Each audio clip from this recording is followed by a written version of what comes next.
there with me. I talk about her a lot. And we were doing a thank you appreciation dinner is what we were actually doing. And so at the end of it, they asked if I had anything to say. Well, I didn't know anything was going to happen, but Annie got up before me. And so then I went up there, and we didn't get this recorded or anything because nobody knew God was going to come stepping in the building. And what happened was as soon as I stepped up there, Annie started praying in the Holy Spirit, and immediately I started prophesying.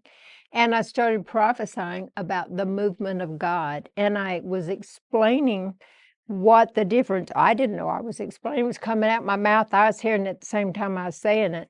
But I was telling the people, or I was speaking words in the atmosphere about the movement of God and how different it is from a revival or awakening. There's some of these other words that we have that describe God doing something. And it was so powerful that when I did, all of a sudden on the other side of the church where we're meeting in that room, the angels, I don't know how many, but a gob of them showed up. I mean, like we're talking about bunches. I didn't see them, but I knew they were there. And this is while I am prophesying about the movement of God. And the people, obviously, that was there knew something was happening without me saying a word. And as I was prophesying, people literally fell out of their chairs. They also, some of them hit their knees, some of them was flat on their face. And I was trying to figure out what was going on there. And I knew these angels were back there, and I was like trying to hear what I was saying at the same time I was saying it. And what I was saying was, and it's been confirmed through several prophets, especially lately, they're talking about it. Different prophets are actually using that particular word. And a movement of God is so different from a revival. A revival is when we're sound asleep, we're born again, but we're so busy, going to the grocery store and out to eat, buying houses and doing life. That's one thing, but we have to be revived. Wake up unto righteousness. And an awakening is kind of the same thing. So we have different words that describe different times that God has poured out of his Spirit. What I was explaining that night, or what the Holy Spirit was explaining to me through me that night, was a movement of God is when the whole world is affected. The movement of God is when it's not just localized. We've had movements, or we've had outpourings of the Holy Spirit, all over the place since Acts 2. We've had just these wonderful things that have been happening, and God has done, like we had the Brownsville thing, and we've had Toronto, and we had revivals and all kinds of outpouring in California, and so we've had all these different things that God's doing all through Kansas, but this is different. This movement of God is totally different. And what God explained to me was it's Acts 4:33.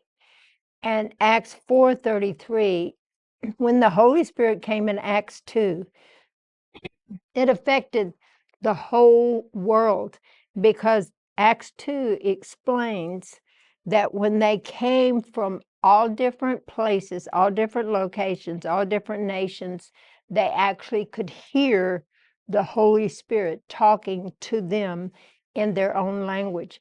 They had revelation and understanding, so they could take what was happening from there back. And of course, we know from Acts 2, the whole thing spread all over the place. And so that's what a movement is. A movement is something that, and I didn't call it that. The Lord said that through my mouth that night with all those angels there. And I knew that we had really hit something. I didn't fully understand what it was. I knew that the church, as we had known it, was going to completely change. Like I said, that was 2010. And I knew everything was going to be different, but I didn't know how it was going to be different. When Jesus came along in John chapter 1, he explains that they had the law and the prophets.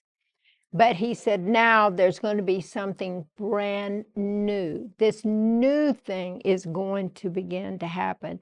You never have had it before. He said, you're going to have a new structure for this new wine. A new structure is you're going to be doing things differently than you used to do.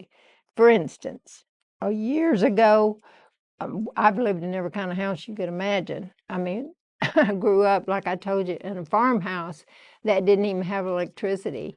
And the boards were glued together with pitch. I mean, but sometimes the pitch would fall out. And when the pitch would fall out, then the next thing you know, you could like look out there and you could see outside while it was snowing, it was cold. So then you go from one place to the other to where you have this kind of house or that kind of house. We lived in trailers, mobile homes, all kinds of things. So, but every time God gets ready to do something, the structure changes in order to hold what he's doing. So in the beginning, they had Moses in the tabernacle. Well, that was a tent. That was made out of animal skins. Then we come along, and then here's David and Solomon, and so they build a rock, temple, quote, quote. And so we got this rock temple, and then that was destroyed. And then we get over into Corinthians, and Paul said, y'all are the temple, you're the temple, you're the ones that's holding the Holy Spirit now. And then we had David's tabernacle, which we can read about in Acts 15. So what my point is, Jesus said, when I get ready to do something new, the structure of what has been changes. Now, am I going too fast? Are y'all grasping what I'm saying? So what he was saying that night about a movement, structure is going to change in order. The new wine or the new movement of God, the new way God is doing things, the new force of his spirit, how we've been doing things have to change. And I've shared with you before, we were in the denominational church back in the 60s, and it had a steeple on the church. And then we got into the 70s, and we got into the, quote, charismatic thing that was being outpoured. And we went and we met in strip malls all over the place. Everybody was, meeting in these little buildings. We were meeting in houses. The structure changed because all of a sudden, the Catholics are speaking in tongues, the Episcopals were speaking in tongues, the Baptists, everybody's speaking in tongues. The policeman on the street corner speaking in tongues. It was wild. And then God was going to do something different. So, quote, again, the structure changed. Then we moved into what we call the Word of Faith thing. And so we went from these little strip malls, and we had churches all over the place on